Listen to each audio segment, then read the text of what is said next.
cicadas emerge every 13 years. You may remember the noise they made. It was deafening. You may remember the slime they left on the bottom of your shoes. How about how they tasted? Anybody remember that? Well, members of my family do. My daughter was curious about how they would taste.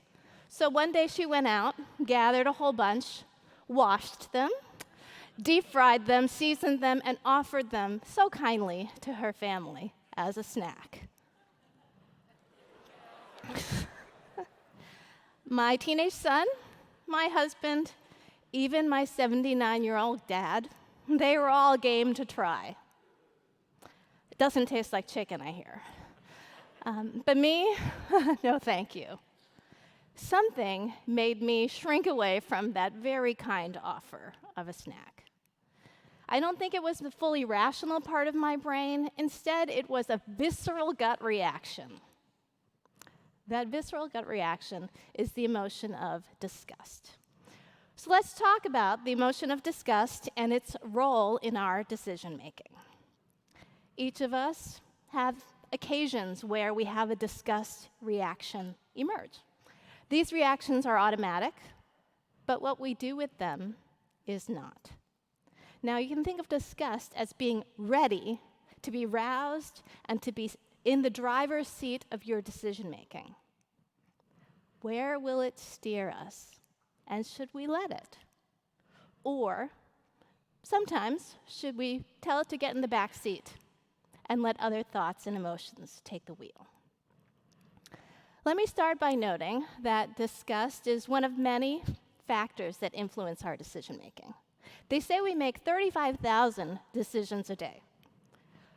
Too many for us to spend very much time hemming and hawing over them. Psychologist John Barge coined this the automaticity of everyday life. Now, emotions are among these forces that underlie our decision-making. Emotions can be helpful.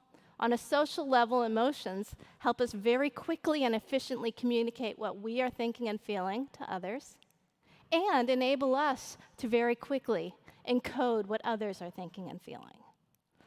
On a cultural level, emotions help to reinforce values, norms, and identities.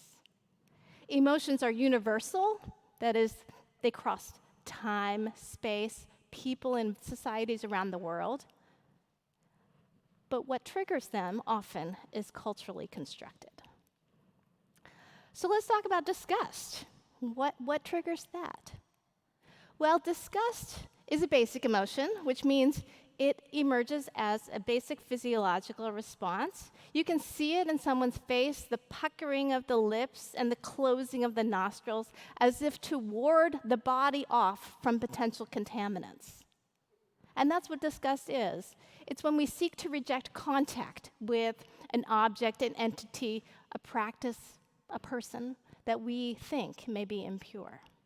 Disgust begins with the body, but disgust extends beyond the body to the soul and the social order. Now, anyone with a 1-year-old probably knows that the disgust reaction is not innate. Disgust emerges around the age of 2 or 3, when children are potty trained. So even though disgust is universal, experienced around the world, across time, in societies of people around the world, we have to be taught what is disgusting. That occurs through cultural enculturation and through experience. The thing about disgust is that it's adaptive, and it can lead to protection. So evolutionary psychologists talk about disgust as an adaptive physiological response. Tens of thousands of years ago, humans lived in small bands of hunter-gatherer societies. Imagine you're one of these hunter-gatherers. On an everyday basis, you may be out there, and your job for today is gathering berries. There may have been an occasion where you had a red berry, and then you didn't feel so good afterwards. And ever since then, now you avoid those red berries. You see them and your stomach turns. You say, no way, I'm not going to do that. That's conditioned taste aversion. Conditioned taste aversion is an evolutionarily adaptive physiological mechanism. Our bodies orient us away from those objects we associate with illness or disease. So disgust is adaptive. It can lead to protection and connection. Now, disgust also operates not just on evolutionary scale, but in politics. So in 1906, Upton Sinclair published his novel, The Jungle. You may recall The Jungle for its graphic descriptions of the Chicago meatpacking industry. Through The Jungle, readers learned what went into the sausage, and it wasn't what they expected. They learned that the chicken sold in tins on their neighborhood shelves might actually be beef hearts or other organs, or worse. They learned that a worker could trip and fall into a vat of lard that ended up on their neighborhood shelves. Now, Upton Sinclair actually intended for his novel to be an expose of exploitative working conditions. He is famous for having remarked, "I aimed at the public's heart, and by accident, I hit it in the stomach." And boy, did he. The American public was disgusted, and they demanded protection. President Teddy Roosevelt ordered 2 separate investigations, and within 4 months of the publication of The Jungle, 2 landmark laws were passed, which remain the pillars of our current food safety system. So disgust can lead to protection. I've looked at this connection between disgust and protection in everyday contemporary politics. In my work, I've thought about disgust sensitivity, an individual trait, right, where people vary in how likely they are to feel disgusted. We measure disgust sensitivity with a set of questions developed by psychologists, which include things like, how disgusting would you find it if you went to take a sip of milk only to find that it was spoiled? Or how disgusting would you find it if you went to take your trash out and you saw maggots on a piece of rotting meat? A couple things about these questions. First, they're not political, they're personal. Second, they're everyday, not momentous. And third, people vary in how they respond to them. Some people find the scenarios in these questions extremely disgusting. So for them, it's like disgust is shouting through a megaphone. Some people shrug and say they're not disgusting at all. And for them, if disgust speaks, it's in a whisper. And for others, they're somewhere in the middle. And what I found in my research is that this variation in disgust sensitivity helps us understand people's views of important public policies. People who are higher in disgust sensitivity than people who are lower in disgust sensitivity are more likely to support policies that they construe as protecting them, protecting their bodies, protecting their soul, or protecting society. So disgust can be protective. Now, the other thing about disgust is that it can actually lead to connection, which is kind of funny because disgust is an avoidance emotion. We seek to avoid, right, whatever we think is contaminating. In my research, as I've looked at the relationship between disgust sensitivity and public opinion, demand for policies, I've found that disgust can actually push people, even those who are political opponents, in a similar direction. So for some of this are policies on the left, such as support for more government spending on the food safety system. People who are more disgust sensitive want to see more government spending on securing the nation's food safety. There are also connections between disgust sensitivity and public opinion that are less on the nose, if you will.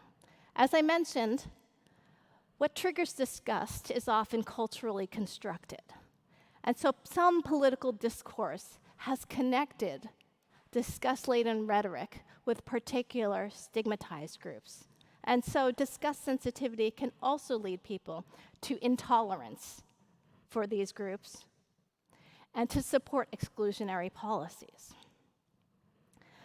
Now, I've also found a connection between disgust sensitivity and public opinion on disease. First, this was BC, before COVID. At the time, I was looking at what seemed to be very far away and very distant outbreaks, Zika and Ebola. And for those outbreaks, I found that people who are higher in disgust sensitivity, they wanted to see government doing more to protect the country from outbreaks. They refused to travel to places with outbreaks, and they wanted to close the borders to those traveling from places with outbreaks. This occurred even though Ebola and Zika were barely politicized, and it occurred across party lines. So in this way, disgust sensitivity pulled people in the same direction, regardless of where their political alliances stood. You can also think of this in the context of eating cicadas. So you and I may disagree on many issues, but for some of you, we may be in agreement that we'd rather not eat cicadas, right? And if we talked a little bit more, we might find that we are in agreement about avoiding some other behaviors that we jointly deem as potentially contaminating.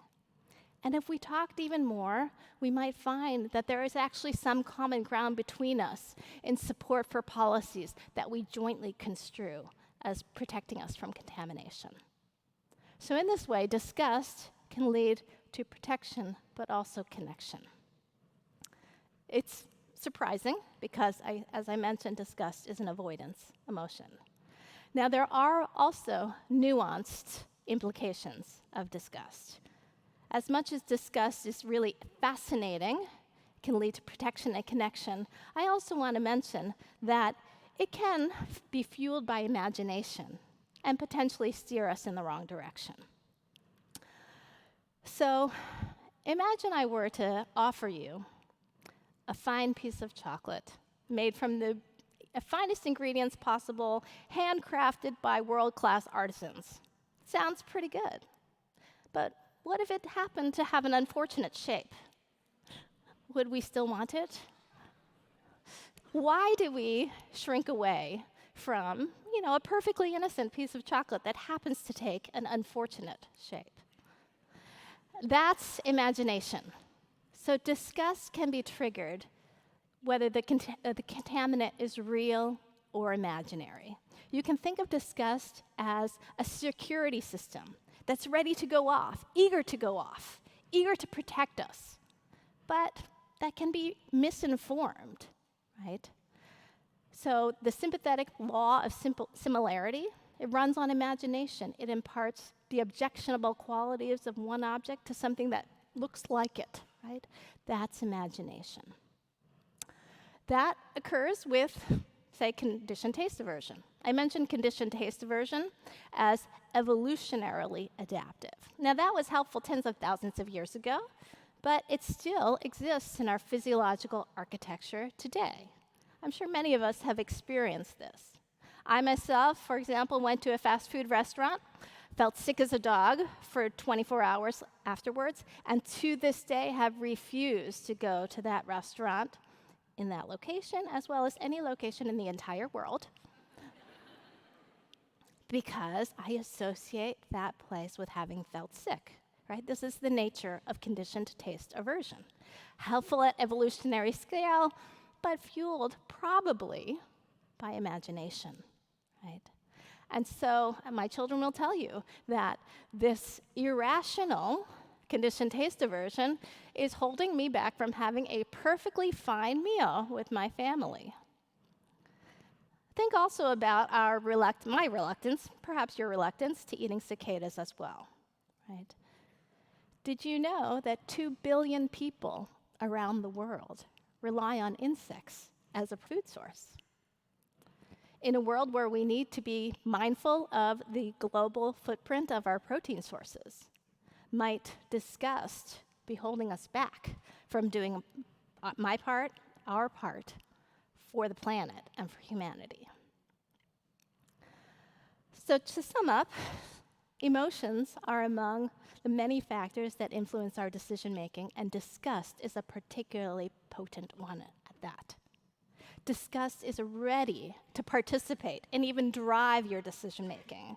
And it can lead us to protection, and it can even lead us to connection with political opponents. But disgust also entertains imagination and can steer us in the wrong direction as well, holding us back from reaching other goals. So the next time disgust emerges for your decision making, maybe in 13 years when it's your turn to eat deep-fried cicadas, or maybe, and probably, sooner than that. I hope you'll remember that our disgust reactions are automatic, but what we do with them is not. It's up to you to decide if you want disgust to be in the driver's seat of your decision-making, or if you want to push it to the back seat and let other thoughts and emotions take the wheel. Thank you.